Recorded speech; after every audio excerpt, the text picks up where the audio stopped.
Yıldız sönmeyensin benim yüreğimde. Güzel sima kimi kaldı benim yaddaşımda. Heybetli insan sen dinle beni, geldim geçmişten.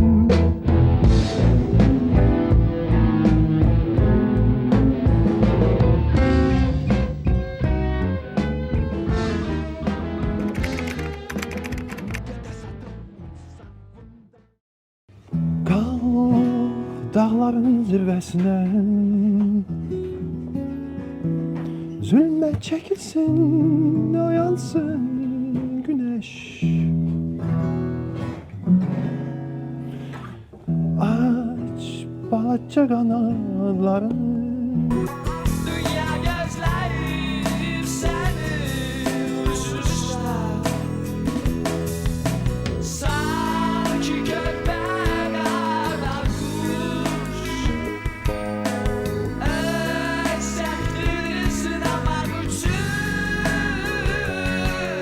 Sen kalkacaksın semaya. Uşaqlıqdan musiqiyə meyl göstərmişdim. Ona görə də mənə deməli musiqi məktəbinə apardılar. Amma uşaqlığımın vaxtında mən musiqiyə demək olar ki, nifrət edirdim. Çünki mən istəyirdim futbol oynayayım, uşaqlarla həyətdə nəsə edeyim. Oturub qammaları oynamaq mənim üçün belə perspektiv iş deyildi, demək olar ki. Amma bu deməli təcrübə mənim üçün çox böyük dəstək oldu, kömək elədi. Biz qrup deməli yaradanda mən artıq fortepianonu və gitaranı çox demək olar ki, bu alətlərin deməli anlayışını çox yaxşı dərk edirdim. Nətər deməli yaxınlaşmaq lazımdır, musiqi, qarmoniya nə deməkdir filan, beşmükəmməl. Sen Allah sevgilissin, Allah seni sever.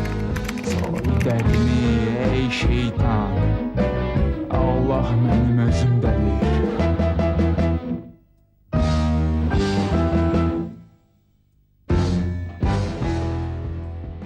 Cold ingilis sözüdür, dünya isə türk sözüdür. Yəni bu iki sözün birləşməsi tamam başqa cür anlaşma verir.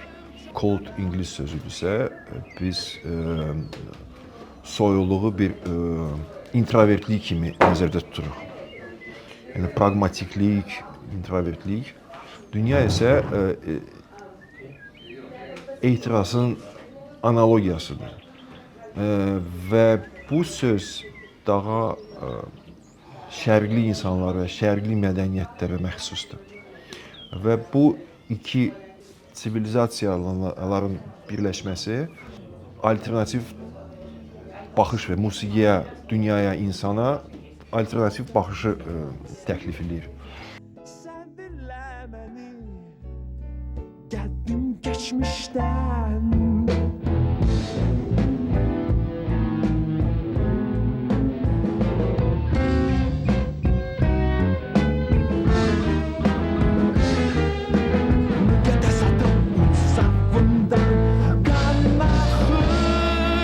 Çoktandan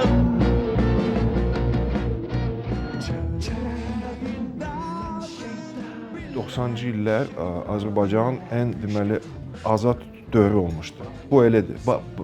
Əgər müqayisə edəndə mən sizə deyə bilərəm ki, Azərbaycanda 90-cı illər Londonda 60-cı illər kimi deməli mənim üçün budur. Çünki əgər sən milli televiziyada uzun saçlı sürmələrlə, yəni böyle özdə bir dəfə yox, bizdə rotasiya olmuşdu. Radioda, televiziyada, Space'dan ailəsindən, Astrovidən tutmuş, böyük konsertlər, nəinki klubda yox, meydanda, şəhərin içində, open air. Yəni biz bunları nəinki görmüşük, biz deməli demək olar ki, birinci və axırıncı qrup biz olmuşduq ki, belə məsələlərə yol verdik. Ya təəssüflər olsun bizdən sonra bu məsələlər tam başladı deməli aşağı səviyyəyə düşməyə və səbəbi bilmirəm. Amma düşünürəm ki, bu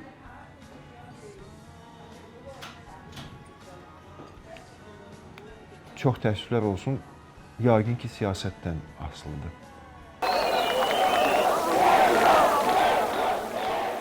İnsanın əsl həyatı sənətdir və sənətlərin demək olar kralı musiqidir.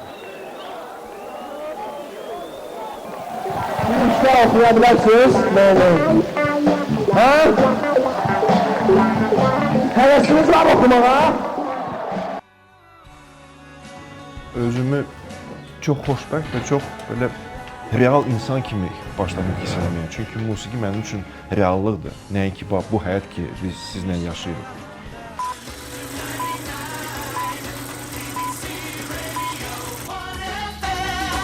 Tonight we'll have lots of cool music from all over the world. Now we are continuing our foreign hits top 10. Position number 7 has been firmly taken over the week by the band Khaldun Ya.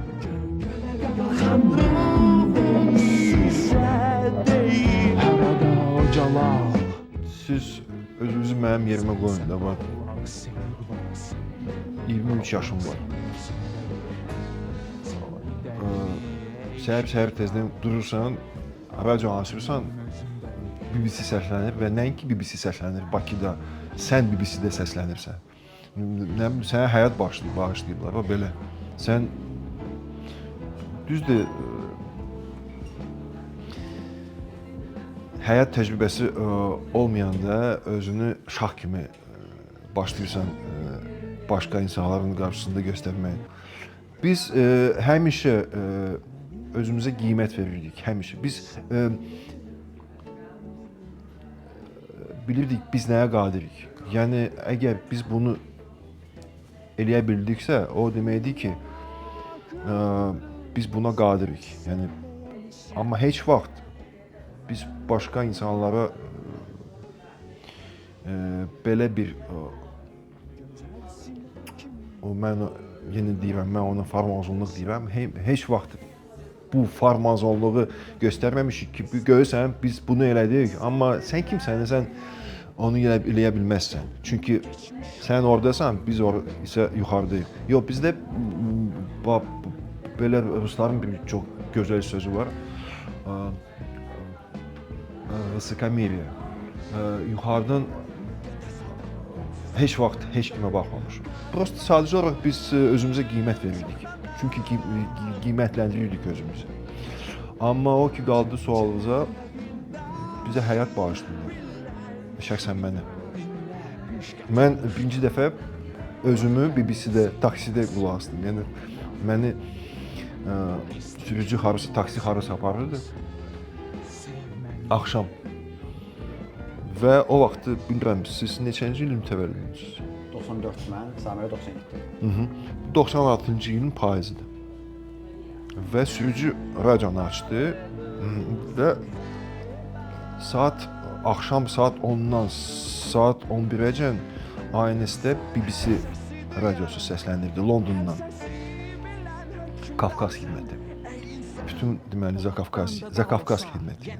Bütün Zakafqaziya, Ermənistana, Gürcüstana və Azərbaycana.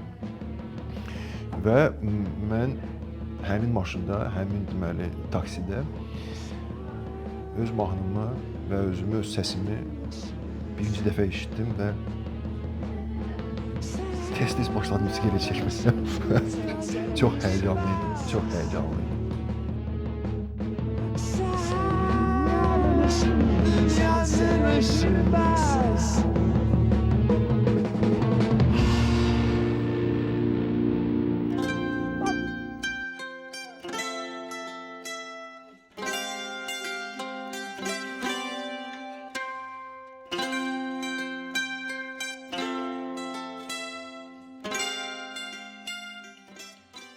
cəmiyyətdə və siyasətdə olan yeniliklər bizim nəslimiz üçün dünyaya pəncərələri, qapıları açdı. Və biz qapalı cəmiyyətdən deməli artıq bir dünyanın bir hissəsi özümüzü başladıq hiss eləməyə dünyanın bir hissəsi kimi. Və nəinki məişət həyatda, nəinki ictimai həyatda, mədəni həyatda da bu çox böyük təsir eləyib bu məsələlər. Amma məhz bir musiqiçi kimi tutalım mən deyim sizə, 70-ci illərdə musiqi dükanlarda siz Led Zeppelin, King Crimson, Jimi Hendrix albomları, valları tapa bilməzdiniz. Amma 90-cı illərdə düzdür, Bakıda, Azərbaycanda o vaxt valların dükanları bağlanıb, amma kasetlərdə deməli çoxlu deməli video kasetlərdə çoxlu konsertlər, çoxlu albomlar mənə gəldi və söhbət nədən gedir? Sən musiqi kimi məlumat almalısan, bir mənbə olmalıdır. Sovet dövründə belə mənbə tapmaq çox çətin olmuşdu. 90-cı illərdə bu çətinliyi aradan götürüldü. Belə mən deyə bilərəm. Sizin sualınıza cavab budur. Amma musiqi cəhətdən, nə bilim, musiqi olaraq qalır. Baxmayaraq ki, dövr dəyişir, insanlar dəyişir, insanların şuuru dəyişir. Musiqi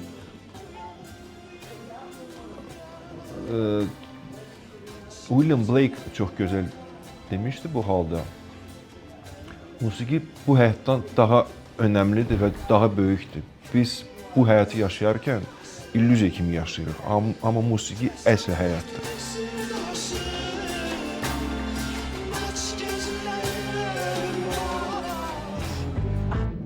Etiraz, protest. Bütün cavanlar üçün rock musiqi protestdir.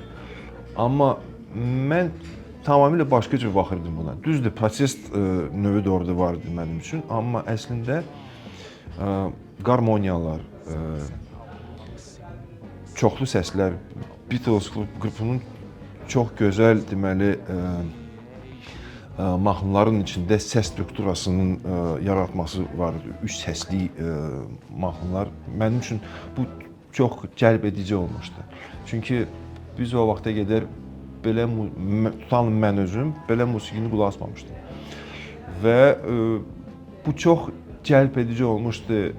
Birinci növbədə musiqi cəhətdən, ikinci növbədə qarmoniya cəhətdən və bəlkə üçüncü də deməli nöqtəni nəzərdə tutsaq, orada etiraz da var idi. Məni oyandırır, mənim ürəyimdə iş şartını yandırır.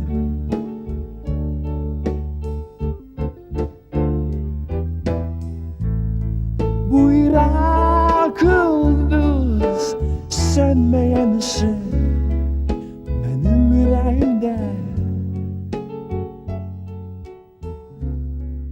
Mən heç vaxt rock musiqiyə siyasi deməli alət kimi baxmamışdım. Bu sənətdir. Ona görə də tutalım Viktor Tsoy doğrudan da çox böyük ifaçıdır, amma məncə bu heç musiqiçi də deyil. Bu böyük şairdir.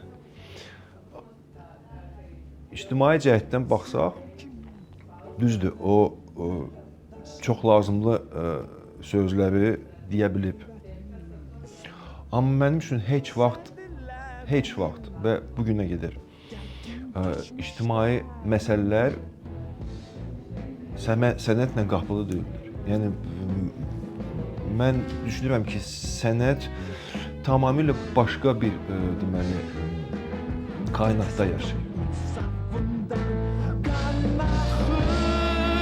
Çoktandan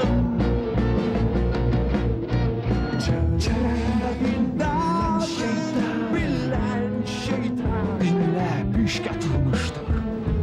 Bak gelip seyirbaz yandır beni. İstekliyim ol seyirbaz. Sev beni.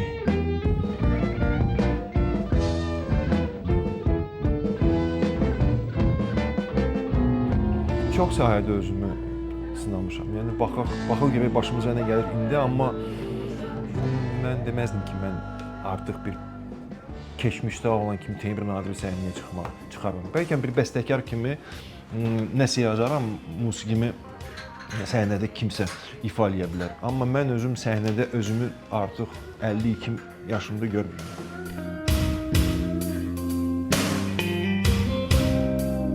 Hal-hazırda hansı janr və musiqiləri dinləyirsiniz?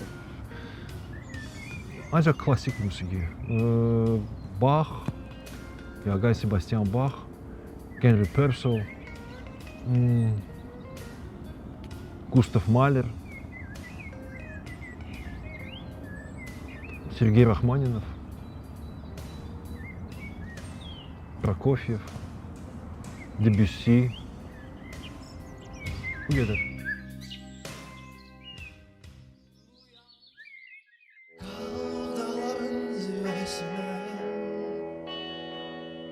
Zulmet çekilsin, oyansın güneş. Birinci növbədə demək istəyirəm ki, hər kəs qrupada mahnılar yazırdı. Sadəcə olaraq əksəriyyəti yazırdım mən. 80% mən yazmışdım. 15% Rövşən yazıb. O qalan 5% uşaqlardır, Samir və Yada Aydın. Və Samir mənim kimi musiqi məktəbi, fortepiano üzrə musiqi məktəbini qurtarmışdı və anlayışı var idi. O da hazır gəlirdi. Aydın mahnının deməli kantasını gətirirdi, yəni melodiyanı, qarmoniyaları və birlikdə biz bunu deməli tamam başqa bir zirvəyə qaldırırdıq. Yəni demək olar ki, hər bir qrupda hər bir üzvü müəllif olmuşdu. Çox belə nadir hallardan biridir məsələn. И Ладо, и всем, кто оценил наш труд. И я хочу от имени группы, от имени Ровшана, от имени Айдына и Самира, которые не смогли сегодня приехать.